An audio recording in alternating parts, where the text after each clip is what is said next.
नमस्कार, मैं हूं बलसन। Welcome to stock market struggle to success.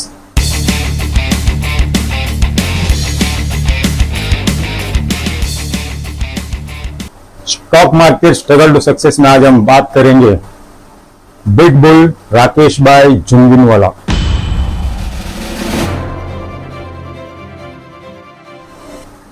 Big bull Rakesh भाई झुनझुनवाला का जन्म हुआ था 5 जुलाई 1960 में।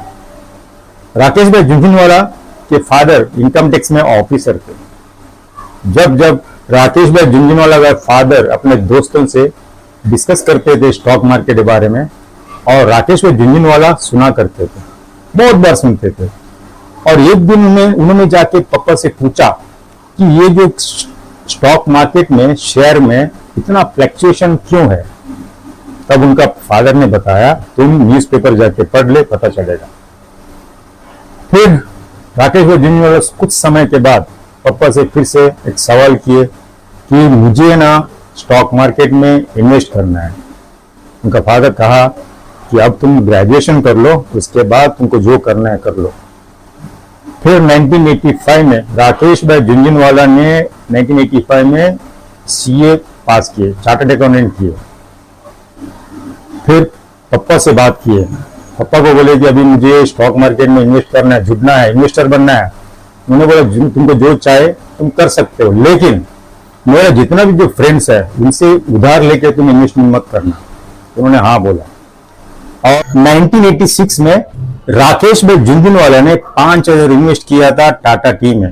तब टाटा टी का रेट था 43 रुपीज। वही टाटा टी 3 महीने के बाद 143 क्रॉस कर दी। और राकेश भाई झुनझुनवाला ने 3 महीने में करीबन 5 लाख रुपए नफा किया, प्रॉफिट किया, यानी 0.5 मिलियन।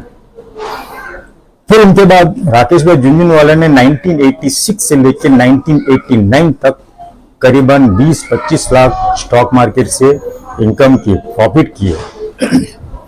राकेश भाई झुनझुनवाला ने 1990 के टाइम में, क्योंकि राकेश भाई झुनझुनवाला ज्यादा करके क्योंकि सीए थे, ज्यादा करके वो स्टडी करते थे, जितना भी जो कंपनी है जिसमें इन्वेस्ट करते थे उसमें ना थॉरली जाके एनालिसिस करते थे, उसके बाद इन्वेस्टमेंट करते थे। उन्होंने एक शेयर को उन्होंने उठा लिया था, क्वांटिटी में उठा लिया था, वो सेसा गोवा, उसका प्राइस था 28 रुपीज।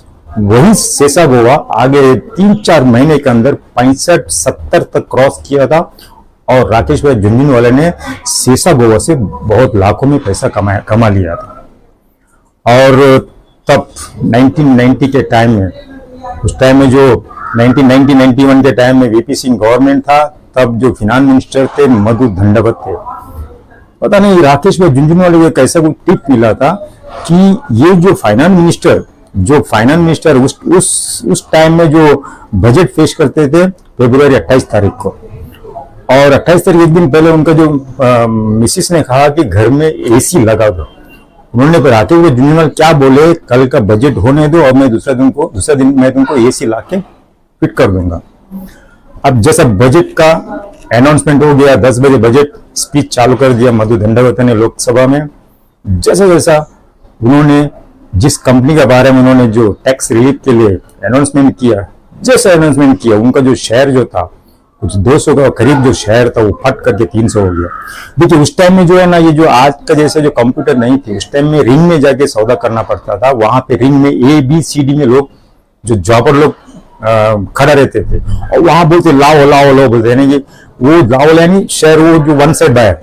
अगर आप उनके पास जाके बोलेंगे कि मुझे ना पर्टिकुलर स्क्रिप्ट लेना है 200 में, लेकिन लाओ 200 में वो लेंगे, लेकिन आपको देंगे 250-300 में। उस टाइम में आज का ऐसा कंप्यूटर नहीं था ना इसके लिए, लेकिन जो रेट जॉबर ने बोला वो रेट से अपने वो खरीदना पड़ता है। और जैसा मधु दंडावत फाइनेंस मिनिस्टर 1990 के टाइम के जो मधु दंडावत जो थे, उन्होंने जैसा अनाउंसमेंट किया उसी दिन उनका शेयर का रेट डबल हो गया, और दूसरा दिन उन्होंने पूरा शेयर बेच दिया। करीब उसमें लाखों करोड़ रुपए उन्होंने कमा लिया, और उसी दिन रात को उनके घर में एसी पहुंच गया। देखिए उनका जो राकेश भाई झुनझुनवाला स्टडी भी करते थे और बड़े लोगों से कांटेक्ट भी रखते थे। देखिए हर जो भी इन्वेस्टर है, आपको अगर शेयर में इन्वेस्ट करना है, लाखों में इन्वेस्ट करना है, करोड़ में इन्वेस्ट करना है, आपको थोड़ा बहुत लोगों से टच में रहना जरूरी है। कंपनी के डायरेक्टर से, कंपनी के चेयरमैन से, जो मिनिस्टर लेवल से भी टच में रहना बहुत जरूरी है। हर साल में जब बजट जो पेश करते हैं उसमें कुछ ना कुछ कंपनी के लिए अनाउंसमेंट करते ही। वो क्या अनाउंसमेंट करने वाले हैं, जो बड़े बड़े लोगों को पहले एक दिन पहले मिल जाता है, वही सबसे लोग इन्वेस्टमेंट करते हैं।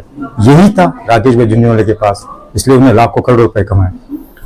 अब राकेश भाई झुंझुनवाला इतना कम समय में, जैसा कि 1986 से लेके कम से कम 2017 तक करीब करीब 25-30 साल के दरमियान 5,000 से लेके 5,000 इन्वेस्ट किए थे। वो 5,000 कम से कम 25 साल में 41,000 करोड़ बना दिए थे। अभी देखिए, इतना कम समय में इतना पैसा कमाना, वो भी एक आदमी सीए, इतना मिडिल क्लास के थे, इन्होंने एक एम्पायर को खड़ा कर दिया। और सरकार ने उनके पीछे ईडी को लगाया था। इसलिए लगाया था कि इतना जो है ना आदमी 41,000 करोड़ का एम्पायर को खड़ा कर दिया, वो आदमी ने पैसा कहां से लेके आया, वो व्हाइट में था या ब्लैक में था, वो चेक करने के लिए उन्होंने ईडी लगाए थे। और उन्होंने चेक किए, ईच एंड एवरी एंट्री को चेक किए। चेक करने के बाद पता चला उनका सारा जो पेमेंट पूरा व्हाइट मनी से आया। और लोग बाद में क्या, ईडी वाले चाय पानी पी के चले गए। और वो राकेश भाई झुंझुनवाला जो एकदम ईमानदार आदमी थे, वो केवल एक इन्वेस्टर नहीं थे, ट्रेडर भी थे, लॉन्ग टर्म इन्वेस्टर है। उनको बिग बुल भी कहते हैं और अपना देश का, इंडियन स्टॉक मार्केट का वॉरेन बफेट भी कहते हैं। राकेश भाई झुंझुनवाला एक इन्वेस्टर भी थे, ट्रेडर भी थे, लॉन्ग टर्म इन्वेस्टर है। वो शॉर्ट टर्म इन्वेस्टर नहीं है, लेकिन लॉन्ग टर्म इन्वेस्टर है। वो जो सेमिनार में जाते थे और वहां पे इन्वेस्टर को एडवाइस देते थे किस तरह ट्रेड करना है, किस तरह इन्वेस्टमेंट करना है और कितना लॉन्ग टर्म बेसिस में इन्वेस्ट करने के लिए वो प्रोत्साहन करते थे। राकेश भाई झुंझुनवाले के बारे में उनका एक स्टोरी बताऊंगा, जो उन्होंने जो 5,000 से लेके 41,000 करोड़ का जो एम्पायर को उन्होंने खड़ा किया, किस तरह खड़ा किया। ये जो टाइटान वॉचेस कंपनी है, जो 1990 के टाइम में उनका थोड़ा कंपनी का खराब टाइम चल रहा था। वो शेयर आकर 2 रुपया 3 रुपए में चल रहा था 2003-4 के आसपास में। और उस वक्त राकेश भाई झुंझुनवाला ने उस टाटा कंपनी लिमिटेड को उन्होंने कम से कम 4.450 यानी अप्रोक्सीमेटली 5 करोड़ शेयर्स अप्रोक्सीमेटली 3 रुपए के हिसाब से पर शेयर के हिसाब से परचेस किए थे। टाटा कंपनी लिमिटेड के बारे में बात कर रहा हूँ, अप्रोक्सीमेटली 3 रुपए के हिसाब से उन्होंने परचेस किए थे। वही टाटा कंपनी लिमिटेड आगे चलकर 10-12 साल के बाद 2225 हो गया था। सिर्फ टाटा कंपनी से राकेश भाई झुंझुनवाले को 11,000 करोड़ का इनकम हो गया। आज भी उनके पास है, आज भी कम से कम उनके पास 5.37% का स्टेक है, यानी कम से कम 4-5 करोड़ शेयर होल्डिंग है उनका। अभी तो इस वक्त तो नहीं रहे, लेकिन उनका मैं ये कहना चाहूंगा कि जो वो बंदा, ऐसा नहीं कि कोई भी शेयर 200 दिन में लेता, लेकिन वो बंदा लाखों में लेता था और लाखों में, करोड़ में कमाता था, तब जाकर इतना बड़ा आदमी बन गया। राकेश भाई झुंझुनवाला सिर्फ स्टॉक ब्रोकर ही नहीं, इन्वेस्टर ही नहीं, उतना ही नहीं, वो है ना बॉलीवुड में भी कदम रखे थे। उन्होंने एक फिल्म बनाया था श्रीदेव जी के साथ, उसमें प्रोड्यूसर थे इंग्लिश। उसके बाद एक शमी तब करके पिक्चर बनाए थे। उसके बाद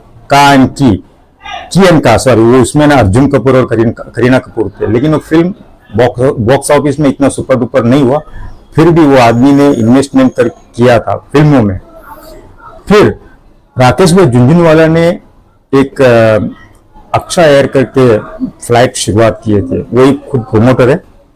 फिर उन्होंने अपना एक खुद के कंपनी था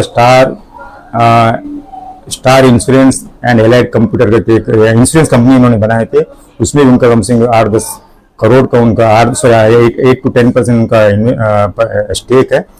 उनके पास कम से कम बहुत सारे जो स्टॉक्स है, आप है ना गूगल जाके चेक करते हैं, आप इतना टाइप करिए राकेश भाई झुंझुनवाला पोर्टफोलियो, उनका पोर्टफोलियो से अगर टाइप कर देगा ना, जितना भी उनका पोर्टफोलियो वो पूरे लाइन में आ जाएगा। फॉर एग्जांपल मैं बता दो एनसीसी लिमिटेड उनका स्टेक है परसेंटेज वाइज 13.9%। फिर टाइटान कंपनी का अभी भी उनके पास शेयर्स है 5.37%। कैनरा बैंक है, क्रिसिल है, इंडियन होटल है, मेट्रो ब्रांड्स है, फोर्टिस हेल्थ केयर है, Tata communication, Tata power, star health and allied insurance company, Karur Vysya bank और जुबिलियंट फार्मा, एस्कॉट लिमिटेड, नजराना, वाटेक और बहुत सारे कंपनी में उनका इन्वेस्टमेंट है। आप चेक करिए, आपको भी, आप भी उनका पोर्टफोलियो देख के दंग रह जाएंगे कि आपको इंस्पिरेशन मिल जाएगा। इसलिए मैं कहता हूँ जो भी इन्वेस्टर है स्टडी करिए और लॉन्ग टर्म बेसिस में करिए। जैसा ये जो अपना जो राकेश भाई झुंझुनवाला ने जो एक अपना एम्पायर को खड़ा कर दिया, मैं चाहता हूँ आप लोग भी इन्वेस्टमेंट करिए, इन्वेस्टमेंट करके अपना एम्पायर को खड़ा कर दीजिए, बस अपना नाम रोशन कर दीजिए, देश का रोशन नाम कर दीजिए। अब मुझे जाने की आज्ञा दीजिए। जय